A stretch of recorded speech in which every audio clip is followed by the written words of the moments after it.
So, Rog, this episode is all about the Brownlow medal, and I feel like I'm kind of across it, but I think I need a little bit more info on kind of what to expect from this evening. Well, this is one of the great bits about the Brownlow medal is that it's not just about the footballers, it's not just about the medal, it's largely about the red carpet, the wives and girlfriends that come along. They're dressed in the most unbelievable dresses, and I have no idea what I'm talking about, to be honest. I don't know what they're wearing, but they're dressed in the most unbelievable kits you've ever seen, and it's as much about the fashion as it is the sport itself, which is one of the main reasons I love, Melbourne as a city, is because I feel like fashion bleeds into sport, bleeds into food, bleeds into it all. So they do the red carpet, interview all the beautiful wives and girlfriends in their unbelievable kits, and the lads dressed up in the suits, they're looking $1 million, the best they'll ever look in their lives. Then they all sit down around the table. Gillan McLaughlin, the chief of the AFL, gets up there and he does the vote count. And there's a rhythm to the Brownlow that is quite famous. The way he reads it out, and he's very serious and almost monotone, but it's like at the start it'll just be one vote, P. Cripps. So they read out the votes live?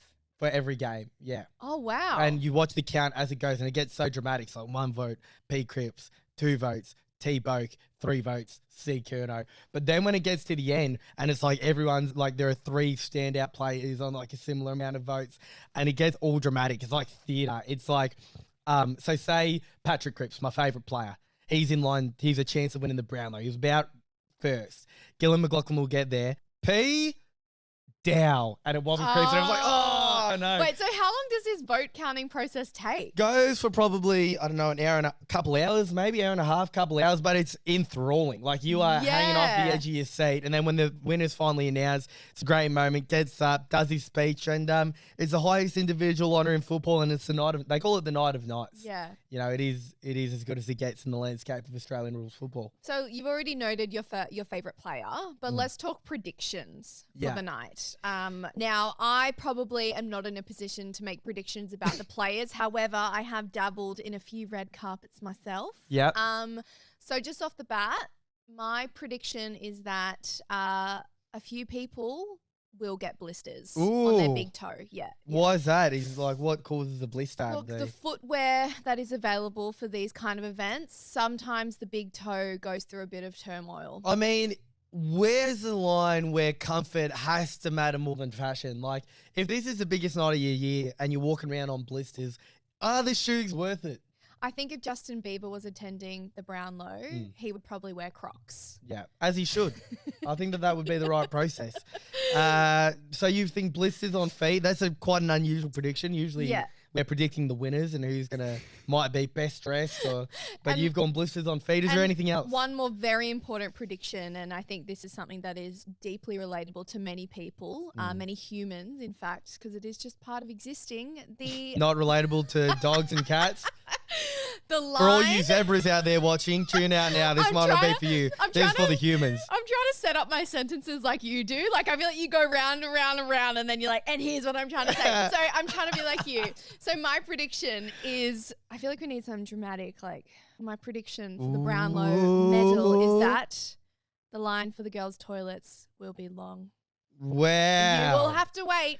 If there's a little break in between vote counting, you best believe people are going to be getting up 10 seconds before the break's actually on, so they can get to the Now that is a big call. And you know, when you're kitted out, you're wearing a beautiful outfit. Sometimes there's a lot of zippers keeping. I was going to say zebras. There's a lot of zebras in the way of the girls' toilets, keeping a guard. There are a lot of zippers. There's a lot of material, and sometimes you need help for. And I think that's a really beautiful camaraderie about the ladies' toilets, is that people are just there to help each other. You're like, do you mind just getting this zipper? No worries. Let me do that for you. It's great. It's a beautiful feeling. That is lovely. But without trying to be disrespectful in any way, shape or form, it is one reason why I'm grateful to be a bloke, because we just walk straight in, do our business, get out. And if it is a bit busy, we can share the same toilet. We can, there's no issues with us lads. There's never a line. I've never once had to line up to relieve myself at an event, so that was fantastic. So tell me, what are your predictions? Well, I've gone a little bit more predictable than your